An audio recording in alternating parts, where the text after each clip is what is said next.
Imagine an animal so massive it looks like a remnant from the Ice Age. North America's largest land animal, the American bison. Adult bulls can stand over 6 feet tall and weigh more than 2,000 pounds, heavier than a small car. Their shaggy heads and muscular humps aren't just for show, they help bison plow through deep snow to find food. Their thick, woolly coats insulate them from brutal winters, so well that snow piles on their backs without melting. Both males and females have sharp, curved horns for defense and competition. Despite their size, bison can sprint up to 35 miles per hour. Their broad teeth grind tough prairie grasses, and their keen senses help them detect danger. Bison live in herds, where adults protect calves. A powerful example of cooperation in the wild. They're living links to a wilder past, shaping the landscape for millennia. The bison story is one of survival, near extinction, and a remarkable comeback. Understanding bison means understanding a crucial part of America's natural history. Historically, bison roamed from Alaska to Mexico, but their heartland was the Great Plains, a sea of grass perfect for grazing. Today, you'll find them in parks and refuges like Yellowstone, but their range is much smaller. Bison are grazers, eating mostly grasses and sedges for up to 10 hours a day.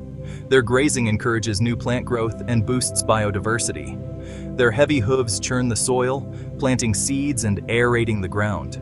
Bison wallows, shallow dirt depressions, collect rainwater, creating mini ponds for wildlife.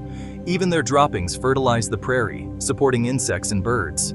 As a keystone species, bison shape and maintain the grassland ecosystem. Their daily habits sustain the land and countless other creatures. The bison is the prairie's greatest gardener. Once up to 60 million bison thundered across North America, their herds stretching for miles. But in the late 1800s, commercial hunting, railroads, and government policy led to their mass slaughter. Hunters killed bison by the hundreds, leaving carcasses to rot. Bison hides, bones, and tongues became commodities, fueling a frenzy that nearly wiped them out. By the 1880s, only a few hundred bison remained, a near total collapse. The thundering herds vanished, and the plains fell silent. It was one of the fastest, most devastating declines of any species in history.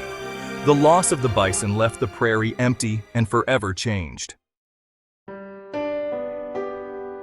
The bison's disappearance triggered an ecological collapse on the Great Plains. Without bison grazing and fertilizing, plant diversity plummeted and habitats vanished. Wallows dried up, soil lost fertility, and wildfires grew more destructive. For Native American tribes, the loss was catastrophic. Bison were central to their survival, culture, and spirituality. The U.S. government exploited this, eradicating bison to force tribes onto reservations. With their food source gone, tribes faced starvation and cultural devastation. The empty prairie became a symbol of broken promises and lost ways of life. The silence of the bison echoed the silence of a dying ecosystem. The land and its people suffered together. The loss of the bison was the loss of a world.